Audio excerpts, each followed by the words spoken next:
On the other hand, you take a look over in the rest of the university, and you got these guys in the physics department and the math department, and they have all kind of complicated theories, which of course we can't understand, but they seem to understand them.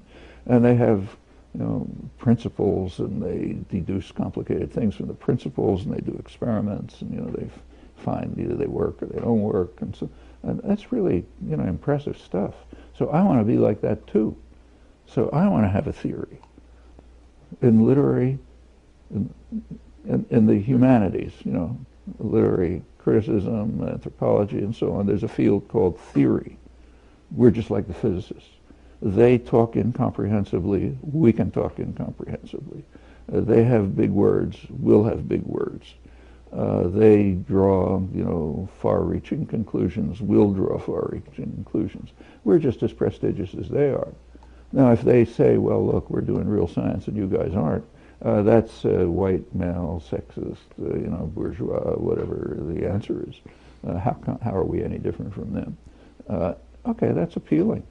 And there are other things that went on. Remember that a lot of this stuff comes from Paris. And interesting things were happening in Paris in the 1970s.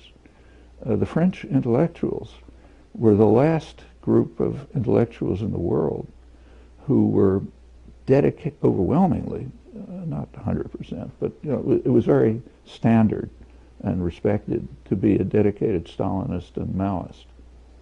Okay, by the mid-70s, that was getting to be a pretty hard position to uphold. So what you had, if you take a look at what happened, is there was a sudden shift. People who had been flaming Maoists and Stalinists suddenly became the first people in the world to have discovered the Gulag, and went on a tear about how everyone else supports Stalinist and Maoist atrocities, and we're France, of course, so we have to be in front of everyone. So therefore, we've exposed it, and now it was called the New Philosophy, or New Philosophers or something. And it went over all kinds. I remember meeting, I won't mention names because it's embarrassing, one of the leading French cultural theorists who happened to visit me around 1974, and she was a flaming Maoist. A couple of years later, she was one of the first people to have understood, to have, discovered Stalinist and Maoist atrocities. Well, okay, when you went through that transition, you got to do something else. How are you going to be, on the front pages? Okay. Along comes the invention of post-structuralism.